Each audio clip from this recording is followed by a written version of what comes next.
हमारे चैनल से जुड़े रहने के लिए सब्सक्राइब करें डुग्गू की कहानियाँ।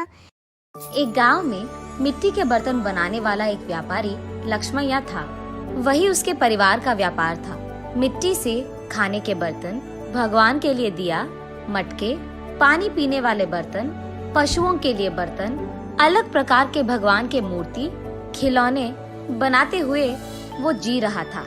लाभ ना आने के बावजूद और उसके बीवी बच्चे के हमेशा ना कहने के बावजूद भी वो उसी व्यापार में भरोसा रखता था। अलग प्रकार के मिट्टी के बर्तन बनाते हुए वो उसी काम में निमग्न हो जाता था। लेकिन समय बदल गया है। पहले की तरह कोई भी अब मिट्टी के बर्तन नहीं खरीद रहा है।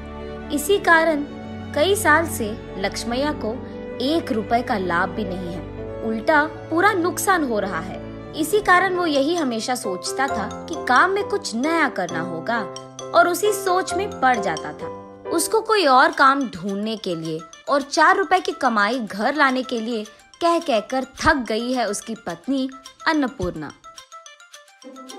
और उसके बच्चे, आज के दिन में कौन खरीदेगा पापा ये आपके मिट्टी के बर्तन? आप वो काम छोड़कर हमारे साथ शहर आ जाइएगा, वहाँ आपके लिए अच्छा काम हम ढूंढ कर रहेंगे। ऐसे भी बहुत बार बोलकर देख चुके हैं, फिर भी नहीं माने लक्ष्मैया। और इस कारण बच्चे लक्ष्मैया से कुछ कहना भी बंद कर दिए। एक दिन लक्ष्मैया धूप में काम कर कर के थक कर वही मौजूद मिट्टी के मटके में से पानी लेकर पी रहे होते हैं।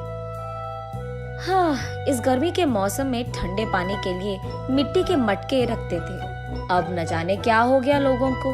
मिट्टी के मटकों को छोड़कर मिट्टी को खराब करने वाले फ्रिज और एसी से काम चला रहे हैं। और मुझे समझ में नहीं आता कि उनको मिट्टी के बर्तन से काम चलाने में क्या ही प्रॉब्लम है। ऐसे सोच में पड़ जाता है और अचानक उसे एक योजना सूझती है। तुरंत उसके बीवी के पास जाकर ऐसे कहता है, सुनो, मुझे एक अच्छा योजना सूझा है। क्या है वो? अगर हम मिट्टी से फ्रिज तैयार करें तो कैसे रहेगा? लगता है मिट्टी में काम कर करके आपका दिमाग भी मिट्टी का बन गया। अरे ऐसे क्यों कह रही है? तो फिर ये कैसी बात हुई? मिट्टी से फ्रिज कौन बनाता है? पागल हो क्या तुम? अरे ये बेवकूफी की बात नहीं है। सोचो एक बार, मिट्टी के मटके में कुछ भी रखो तो ठंडा रहेगा ना। तो फिर अगर मिट्टी से हम फ्रिज बनाएंगे तो उसमें भी चीजें ठंडे ही रहेंगे ना। ए चलो आप यहाँ से, मेरी बात कब मानते हो वैसे भी। चलो जाओ तुम यहाँ से, जो करना है कर लो। ऐसे कहकर अन्नपूर्णा वहाँ से चली जाती है। अगले दिन लक्ष्मैया बहुत कोशिश करके एक छोटा सा मिट्टी का फ्रिज बनाता है। ऐसे ही कुछ फ्रिज तैयार करके उस गांव के बाजार में लेकर जाता है। वहाँ वो एक भीड़ को इकट्ठा करके, ये मिट्टी से बना हुआ गरीबों का फ्रिज है। इसमें पानी डालने से ये खूब चलता है। इसके अंदर रखे सारी चीजों को ठंडा रखता है। ये 2 परतों में रहता है और बीच में एक खाली जगह रहता है। उसी जगह को हमें पानी से भरना होगा। इसी कारण बाहर का तापमान न अंदर आएगा और अंदर का तापमान कम नहीं होगा। ऐसे वो उसके हाथों से बनाए हुआ मिट्टी का फ्रिज कैसे चलता है ये भीड़ को समझाता है। और क्योंकि उस भीड़ में से कुछ लोगों को ये बहुत अच्छा लगता है, वो लक्ष्मैया के पास फ्रिज को खरीद कर वहाँ से चले जाते हैं। बाकी फ्रिज को लेकर लक्ष्मैया घर पहुँचता है। उस दिन के कमाए हुए पैसों को उसके बीवी के हाथ में रखता है लक्ष्मैया। उन पैसों को देख आश्चर्यचकित होकर अन्नपूर्णा ऐसे कहती है, क्या इतने पैसे मिले आपको इस बार? आज गरीबों का फ्रिज कुछ बिक गए। बाप रे, ये सच है क्या? इसका मतलब तुम्हारे मिट्टी के फ्रिज को खरीदने वाले लोग भी हैं। चलो अच्छा है, कुछ तो आया हाथ में। इतने दिनों में कुछ पैसे तो घर लाए तुम। ये कहकर वो वहाँ से चली जाती है।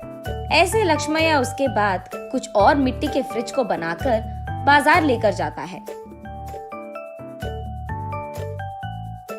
कुछ दिन बाद सारे जिला में ये बात फैल जाती है कि लक्ष्मैया का गरीबों का फ्रिज बिजली के बिना ही चलती है।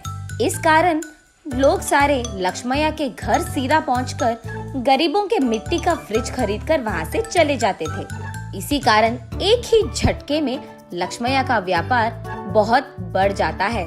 लाभ भी मिलते हैं और काम करने के लिए लक्ष्मैया उसके नीचे कुछ लोगों को नौकरी भी देता है। ये सब देख अन्नपूर्णा अपनी आंखों का भरोसा ही नहीं कर पा रही थी। शहर में कुछ तो भी काम करवा देंगे आपसे, कहने वाले उसके बच्चे भी आज लक्ष्मैया के हाथों से बनाए हुए मिट्टी के फ्रिज को शहर में बेचने की व्यापार शुरू करते हैं। ऐसे लक्ष्मैया को उसके मेहनत का फल मिलता है, वो अमीर बनता है और खुश रहता है। हमारे चैनल से जुड़े रहने के लिए सब्सक्राइब करें डुग्गू की कहानियाँ।